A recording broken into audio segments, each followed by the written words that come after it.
affection is self, and when love always abounds, then I'll reach out for your help. Saying I fall down, saying I fall down, saying I fall down, saying I fall down. In the stillness of my soul, where nobody knows, containing all my fears, containing all my tears. Hi. Remember the story of Terri Schiavo, the woman that was starved and dehydrated to death in Florida.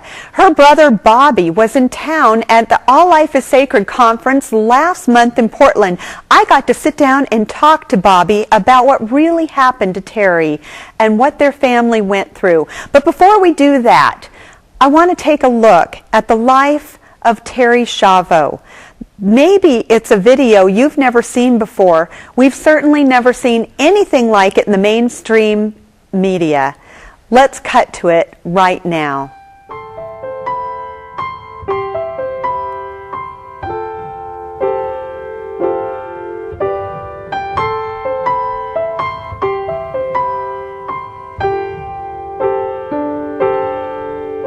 Do you think I'm beautiful still? Even now when I have never felt so broken, like a flower once in bloom, I have begun to wilt. Do you think I'm beautiful still? It's hard to see why you stay with me day in and day out, and how you never cease to show me what love's all about. But I'm in awe because no matter what I do, you always will think I'm beautiful still. Do you think I'm beautiful now? Even when you're carrying me, because I am too weak to walk, and I have lost control of everything somehow. Do you think I'm beautiful now?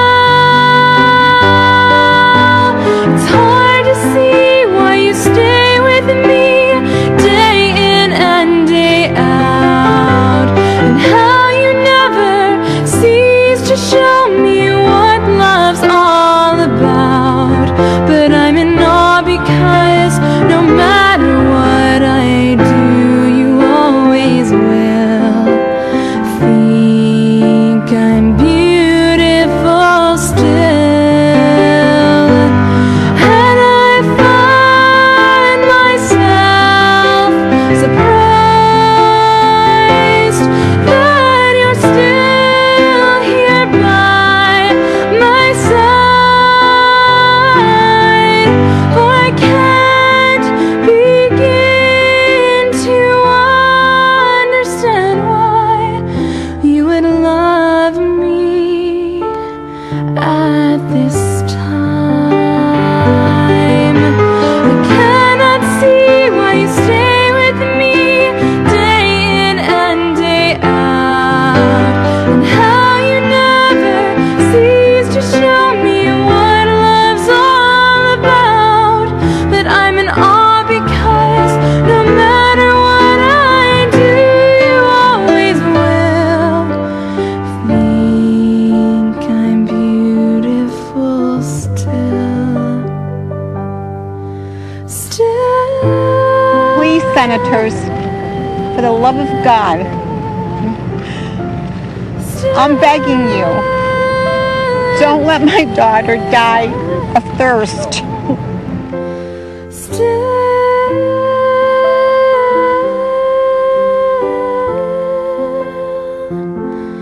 Do you think I'm beautiful still?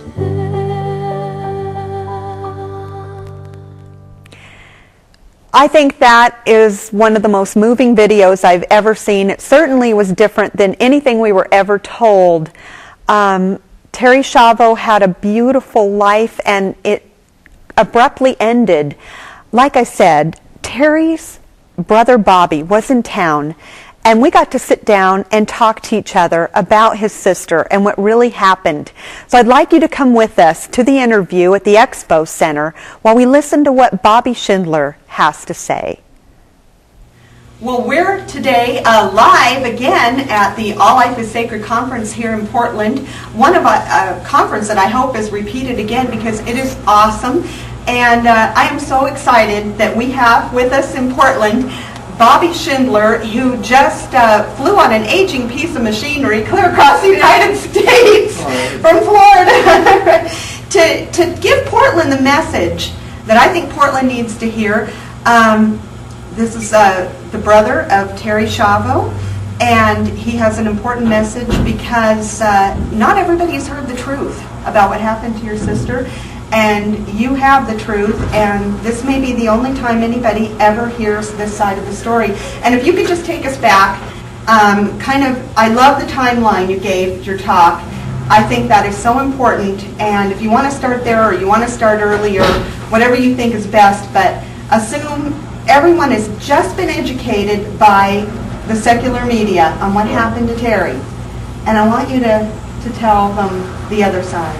Well, there is a tremendous amount of confusion about the sister's case and misinformation really that exists to this day, and it continues to perpetuate, particularly in our mainstream media.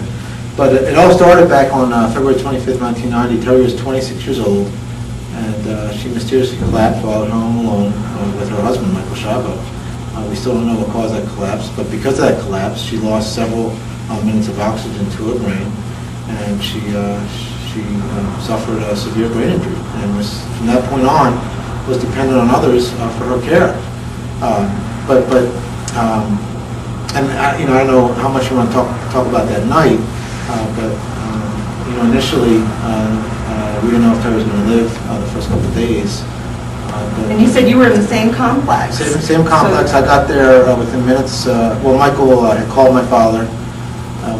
I guess he said when Terri collapsed, and my dad said, hang up and call 911. And he did, and then my dad called me and said, get over your sister, there's something wrong. And I got there and found my sister. Michael let me in and found my sister on the ground. And the paramedics got there soon after, and it took a while to get her heart started again, get her stable.